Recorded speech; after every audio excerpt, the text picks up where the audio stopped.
안녕하세요, 구독자 여러분. 오늘 4월 21일 주간 부동산 경제 시작하겠습니다. 봄균이 이제 완연합니다. 하나씩 볼게요, 여러분. 일단 미국이 금리나 물 건너갔다 우리 구독자분들은 예전부터 말씀드려서 아시겠지만 한 달 만에 파월 장관의 어떤 매파 쪽으로 지금 비둘기에서 갑자기 돌변했습니다. 그래서 그거 한번 지켜보고, 그다음에 연체율이 좀 비상이라는 보도는 이제 하도 보셔가지고 새롭지는 않으실 텐데, 일단 다시 한번 점검해서 상황이 어떤지, 이게 부동산에 어떻게 영향을 미치는지 체크해 보도록 하고요. 다음은 이제 총선 후 시장 변화입니다. 벌써 한 열흘 넘게 지났죠. 10일 날 했으니까 12일을 넘어가고 있습니다. 열흘 안에 어떤 변화가 있을 거라고 예측하셨겠지만, 제가 볼 때 만약에 다음 주까지 이어진다라면 6월 전에 시장 변화가 크게 좀 빨리 좀 올 수도 있다라고 좀 예측하고 있습니다. 볼게요. 그리고 이제 서울, 분당, 광명, 수원, 요 세 군데 정도, 또 화성도 제가 봤는데 데이터 하나 알렸는데 말씀드릴게요. 총선 이후에 시장이 약간 변하는 모습들이 보이는 데도 있고, 아니면 아직도 강세를 보이는 데도 있습니다. 그래서 이 부분 같이 보도록 할게요, 여러분. 하나씩 보겠습니다. 자, 일단 제롬 파월의 변심 이렇게 썼습니다. 여러분이 아시는 것처럼 제롬 파월 장관이 16일 날 이 워싱턴 DC 포럼 행사에서요, 발언을 많이 했습니다. 캐나다에서 열렸는데, 캐나다 경제에 대한 것을 워싱턴 DC에서 했는데, 이때 여러 가지 얘기들이 나오는데 워딩이 완전히 바뀌었습니다. 그리고 계속 말씀드렸지만 파월은 데이터를 진짜 중요시합니다. 자, 저도 매번 여러 번 말씀드렸죠. 파월은 데이터를 중요시한다. 3월에 이렇게 얘기했습니다. 금리 인하를 시작하는데 필요한 확신을 가지기까지 오래 걸리지 않을 것. 이러면서 이제 6월 금리 인하설이 막 대두됐고, 3번 정도 또 점도표 나오면서 여러 얘기가 나왔지만, 결론은 데이터라는 말을 조건부를 붙였었죠. 데이터를 보고 신중히 간다. 다만 고용지표 좋은 거에 대해서는 처음엔 이렇게 다른 소리를 했지만, 결국은 말이 바뀝니다. 어떻게 바뀌냐. 4월 16일입니다. 불과 5일, 4, 5일 전이죠. 워싱턴 DC 포럼에서 이렇게 얘기를 합니다. 금리 인하 시점은 기존의 예상보다 더 오랜 시간이 걸릴 것이다. 이렇게 말이 바뀝니다. Longer than expected.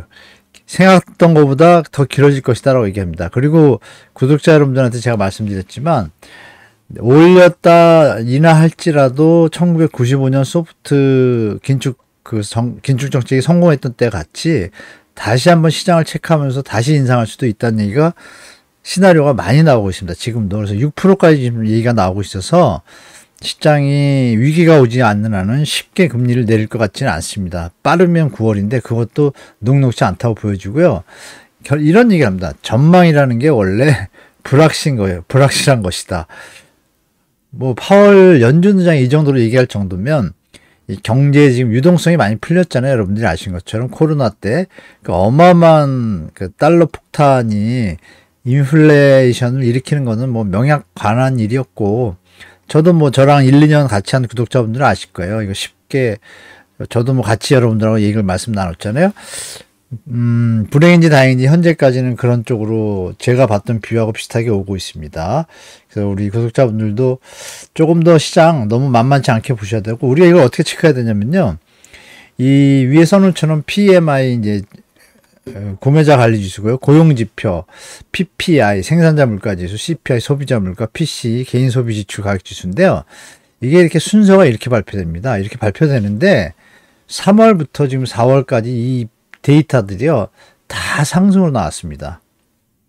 그러니 파월이 견딜 수가 있나요? 모든 지표가 상승 압력을 나타내니까 이제 말이 바뀌는 겁니다. 여기다 이제 아시는 바와 같이 이스라엘, 이란에 또 전쟁 리스크까지 좀 가세했잖아요. 그 사이에 아시는 바와 같이 4월 12일 날 이란이 미사일을 이스라엘에 폭격할 때, 또 러시아도 우크라이나에 어마어마한 폭격을 퍼붓습니다. 이런 것들이 이제 유가 상승을 일으켰고 환율 폭등까지 이어졌죠. 그리고 이제 이스라엘이 이제 이번에 이제 보복 공격을 했잖아요. 이게 이제 액션으로 끝날지 하여간 불안감이나 긴장감은 시장에다 주고 있습니다. 요점은 이제 뒤를 봐야 되는데요. 4월 23일 날 발표가 있습니다. PMI 지수가. 그리고 4월 26일 날 PCE 발표래요. 중요한 게 하나 있죠. 일본 기준금리가 결정한 날입니다. 이날이. 그래서 4월 26일 날 이번 주 금요일이죠. 목요일인가요? 이때 조금 시장 변화의 어떤 팩트가 요인이 하나 제공된다. 좀 지켜보도록 하고 기업 실적이 이제 발표됩니다. 이맘때쯤에서 4월 말에 아마존, 뭐 테슬라, 인텔 등 마이크로소프트 다 발표하거든요. 이것도 이제 시장의 앞으로 모습을 좀 보여줄 것 같습니다. 자, 그래서 우리가 알 거는 뭐냐면 2%가 안 되면 여기가 이제 페드의 타겟이에요. 목표예요. 2%. 그런데 보시는 바와 같이 여러 가지 지표들이 코어 PC나 이런 것들이 다시 상승 곡선과 상승 이 분위기를 쉽게 제어할 수 있을지는 지켜봐야 될 것 같습니다. 그래서 지금 여기는 1월까지였는데요. 이게 지금 3% 넘어섰잖아요. 여기까지 왔잖아요. 그러면 선이 쭉 왔다가 여기서 정체했다가 지금 치고 가고 있습니다. 이 부분에서 뭐 옐런 장관이 여러 가지 뭐 조정을 하고 있는데 국채 갖고 뭐 단기물 갖고 좀 지켜보도록 하죠. 녹록치 않은 건 확실한 것 같습니다. 자, 그리고 자영업자 대출 연체율 두 번째 제한인데요. 이 작년 기사입니다. 2023년 6월 말에 6.35%잖아요. 저축은행이. 지금 이게 지금 7%, 8%, 막 9% 막 가니까 저축은행은요. 저축은행의 지금 상태는 좀 안 좋습니다. 그래서 3개 이상의 금융기관에서 빌린 다중채무자가 좀 많아요. 51%예요. 이렇게 보시면. 이분들이 상태가 안 좋아지고 있어요. 왜냐면 아시겠지만 부동산하고 부채가 늘어나다 보니까 국민들이 쓸 소비 여력이 좀 약해졌잖아요. 그러니까 이게 내수 부진으로 오니까 자영업자분들이 더 힘들어지죠. 이 부동산이 좀 뭐 악의 근원입니다. 제가 볼 때 어떤 면에서는 어느 정도 적정선에서 돼야 모두가 편안한데 우리한테 좀 리스크가 되는 것 같아요. 부동산의 과도한 폭등은 사회 문제를 꼭 일으키거든요. 그래서 이 부분이 정상 가격이라고 저는 보지 않기 때문에 지금 저축은행 현황도 안 좋습니다. 보시는 바와 같이 연체율이 계속 늘어나고 있어요. 좀 조심하시기 바라고. 연체액 계속 늘어나고 있고 저번에 말씀드렸지만 카드사도 또 상태가 안 좋잖아요. 카드사 이렇게 뭐 여러 가지 지금 뭐 채권 상각 매각하고 자본금 축 나오는데 뭐 그 정신 없습니다. 지금 보시면 연체율이 계속 늘어나고 있습니다. 그래서 좀 조심할 사항이고 상위 저축은행 여기 이름이 있는데 이렇게 보시면 SBI OK 한국투자인데 빨간 거 있잖아요. 13.24%. 이게 이제 최근 기사인데요. 12%. 이건 좀 위험합니다. 그래서 혹시 여기에 관계되시면 조금은 자본 관리 좀 하실 필요가 있다라고 좀 말씀드리고 참고하시고요. 자, 서울 시장 보겠습니다, 여러분. 시장 상황. 매물은 여전히 늘어나고 있습니다. 83,000대에서 말씀드린 것처럼 3월 달에 8만 건 돌파 후에요. 점차 증가되는데 증가폭은 다운되는 것 같아요. 여기서 보시면 꺾였다가 쭉 올라갑니다. 그래서 보시는 바와 같이 전세 물건은 약간 감소하고 있어요. 아시는 바와 같이 전세 수요로 늘어난다는 것은 매매를 잘 안 한다는 겁니다. 그 얘기는 뭐냐면 지금은 이 주택가격에서는 내가 안 사겠다고 하는 수요자들이 더 많은 거예요. 거래량이 좀 받쳐주지 않고 있다는 사실이 신생아론이 던졌음에도 불구하고 사실 60% 정도가 지금 6억, 7억, 8억, 9억 이하의 주택이 서울에서 많이 거래되고 지방광역시도 그 좀 25평형으로 국평이 좀 바뀌는 것 같아요. 그런 분위기인데 전세 물량이 급하게 줄고 있지는 않습니다. 그리고 서울 같은 경우에는 9월, 6월부터 6월에서 시작해서 9월부터는 물량이 좀 많이 나와요. 몇 번 말씀드렸지만 밀레니엄부터 해서 또 둔촌 주공까지 해가지고 15,000, 뭐 17,000 막 나오니까 그때 이제 시장이 좀 변곡점을 크게 볼 겁니다. 아마 그 추세가 7월부터 시작될 겁니다. 둔촌 주공 벌써 전세가 나와 있거든요. 벌써 한참 남았는데 이런 분들을 볼 때 여기 보시면 중요한 부분이 여기서 기억을 더듬어 보시면요. 2022년도 하반기가 하락했잖아요. 매물이 쭉 늘어났다가 매물이 줄 때가 하락합니다. 왜? 전세는 늘어나고. 왜? 매매가 안 되니까. 근데 지금 그런 상황 직전인 것 같아요. 제가 볼 때. 그러면 얘가 꺾이는 때가 올 겁니다. 꺾이면 이게 이제 아까 말씀드린 6월, 9월 그 사이에 이런 분위기가 이제 감지될 거라고 저는 보고 있습니다. 그때 좀 기다려서 시장에 준비하시면 좀 좋으실 것 같아요. 그래서 전국적으로 똑같습니다. 강남, 서초, 송파의 어떤 상황을 보겠습니다. 매물이 패턴이 묘하죠. 1월 1일 날 여기 신생아론 던지면서 매물이 약간 빠집니다. 빠졌다가 시장 상황 체크하다가 지금 보시면 4월 1일인데 총선이 끝났잖아요. 끝나고 나면서 물건이 다시 치고 옵니다. 그죠? 이런 부분을 여기 보시면 벌써 이게 1월 달부터거든요. 1월 달인데 올해 그러니까 1년 한 조금 넘었죠. 2, 3개월 지났는데 3개월 넘었죠. 4개월째. 지금 보시면 2배 가까이 됐습니다. 3,500개, 6,600개, 3,700, 7,119개. 이런 부분들이 매물이 급증하고 있다는 사실을 여러분들이 잘 파악하셔야 됩니다.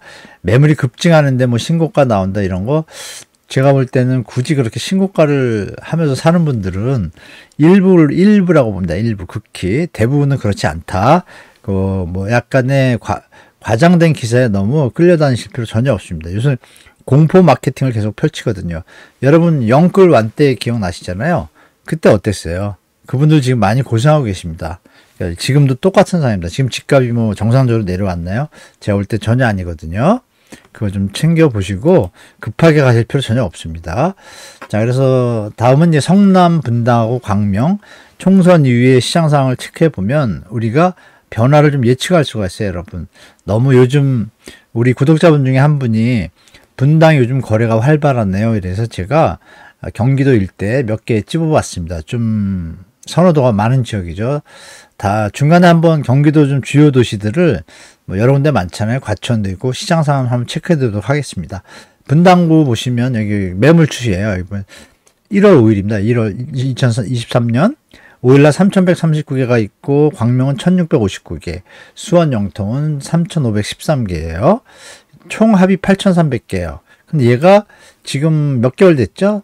4개월 1년 좀 조금 넘었잖아요. 어떤 거 볼까요? 분당은 5,382개, 어마어마하다. 거의 2배 가까이 됐죠. 광명도 1,659에서 3,124개, 거의 2배입니다.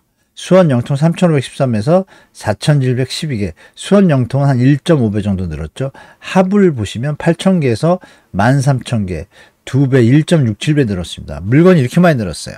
그러니까 여러분 시장 좀 꼭 사실 분들은 발품 많이 파시면 하락거래 그림에서 보다시피 분당 거래 활발한 것 같은데 좀 이따 제가 거래량 분위기를 보여드릴게요.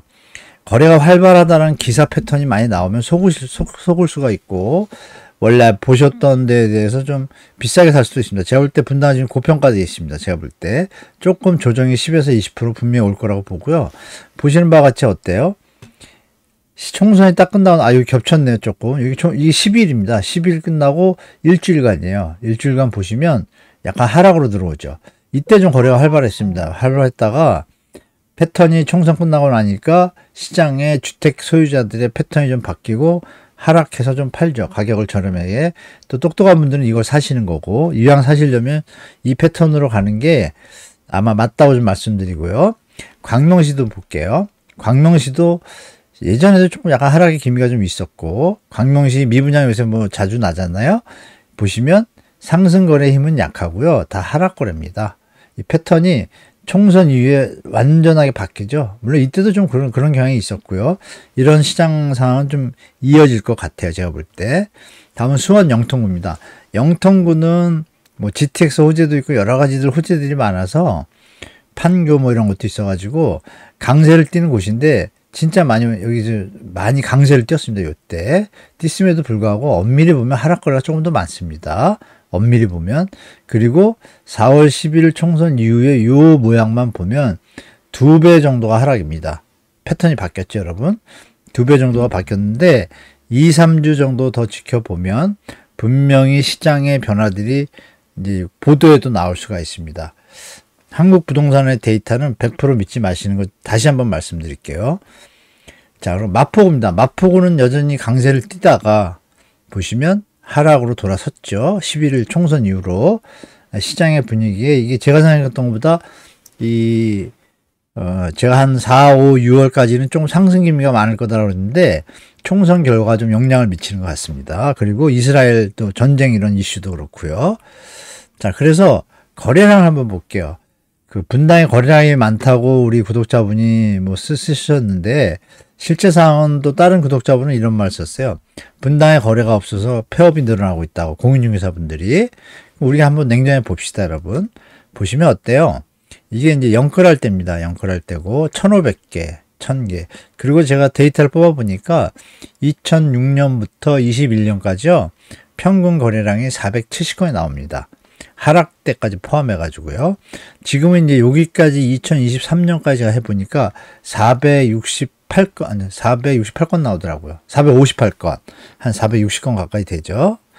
450, 60선이 이제 평균선이에요. 그 선에서 밑에 있으면 힘이 약한 겁니다. 그럼 여기 볼까요? 특례보험자료론 때 쭉 치고 온 게 평균도 못 왔고, 다시 빠진 다음에 좀 많이 빠지죠? 많이 빠졌다 올라왔는데, 3월은 좀 올라왔어요. 272로 올라왔는데, 4월이 거래가 꺾이고 있습니다. 현재 190개예요. 88개 나왔더라고요. 88개, 60개. 그거를 1.67배를 가산해서 해보니까 190에서 200개의 끝일 가능성이 높아요. 분당이. 그러면 거래가 활발한 건 아닙니다. 평균선의 반토막 수준이다. 이렇게 보시는 게 맞겠죠? 그래서 활발한 것 같지만 그 기사들 쓰는 기자분들이 활발한 척 하는 겁니다. 이게 시계열로 보시면 평균도 안 됩니다. 그렇게 판단하시면 될 것 같고요. 자, 그래서 제가 드릴 말씀 뭐냐면, 이렇게 시장이 총선 이후에 여러분들이 생각하시기에 변화가 이제 열흘 정도 지났어요. 열흘 정도 지났는데, 여러분들 드릴 말씀이 좀 뭐냐면 이겁니다. 총선이 끝났고 여러분 금리가 신생아로는 이제 좀 다르지만 5년간 1회 저렴한 금리 1.6%에서 3.3% 사이잖아요. 그런데 이게 5년 뒤는 이제 변동금리고 그때는 아무도 모르지만 현재 5년간은 투자 욕구도 있는 분들이나 신생아론을 하시는 분들은 충분히 활용하실 수 있습니다. 활용하시고 다만 비싸게 살 필요 없습니다. 발품 많이 파셔 이왕이면 저렴하게 사셔야 리스크도 줄일 수 있고 실거주도 충족할 수가 있지 않겠습니까? 그리고 미분양이 지금 많이 나고 있잖아요. 그리고 최근에 어디라고 말씀드리기 뭐하지만 동작구에 미분양 났던 거 아직도 정리가 안 됐습니다. 안 팔립니다. 그거는 어떤 의미를 갖고 있는지 여러분이 잘 판단하셔야 되고 또 송파 쪽에 다 팔렸다고 한 게 하나 있는데 저한테 개인적으로 문자가 오더라고요. 회사 보유분 이래가면서 또 그러니까 지금 시장이 그렇게 녹록지 않습니다. 분양가가 높으면 잠시 쉬어가셔도 되실 것 같고 그리고 지방 같은 경우에는 좀 더 기다려도 큰 문제 없다고 봅니다. 다만 서울에서 성동구는 입지적인 여건하고 강남과의 가격을 비교했을 때 강남 대비 저렴한 수준인 아파트들은 지금 강세를 띠고 있어요. 성동구는. 그리고 마포구도 쭉 빠졌습니다. 아까 마포구 있었죠? 마포구도 빠지고 용산구는 조금 버티고 있는 것 같아요. 아직까지는. 제가 볼 때 2, 3주 정도 더 보면 시장이 이제 나타날 것 같습니다. 그 안에 있는 여러 가지 요인들이 많지만 제가 드릴 수 있는 말씀은 생각보다 저는 올해 하반기에 무조건 좋은 시장이 온다. 좋은 시장은 무주택자분들한테 유주택자나 다주택자분들한테는 이왕 매도할 계획이라면은 최대한 빨리 매도하시는 게 더 나은 타임이다. 아니면 2, 3년 더 갈 수도 있다라고 미리 말씀드리겠습니다. 그래서 그런 상황 체크하시고 미국 금리는 제가 볼 때 내린다 할지라도요. 간 보듯이 한 2번 정도 내릴 겁니다. 잘해야 0.5에서 0.75까지 그랬다가 아마 인플레이션이 안 잡히면요. 다시 올리는 스토리를 가지고 있는 거로 제가 느낌이 와요. 그래서 여러분들 6% 찍은 다음에 어떤 경제 이슈가 터지면 미국 경제가 지금 한쪽은 골마 터지고 있거든요. 그게 아직 지표로 안 나타나는데 헤지펀드가 움직이는 건지 여러 가지 변수들이 너무 많아요. 그래서 파도가 폭풍이 치니까 비바람 불 때 좀 조심하시기 바랍니다. 자, 이렇게 오늘 방송 여기까지고요. 그래서 너무 부담 갖지 마시고 공포 마케팅에 끌려가지 마시고요. 여유 있게 가셔도 됩니다. 제가 볼 때 이제 빈집 많이 나올 것 같습니다. 이번 한 주도 행복하시고요. 오늘 방송 또 끝까지 시청해 주신 우리 구독자님, 우리 여러분들한테 진심으로 감사하다는 말씀 드리면서 이번 한 주 즐겁고 행복한 한 주 되시기 바라겠습니다. 자, 시청해 주셔서 감사합니다.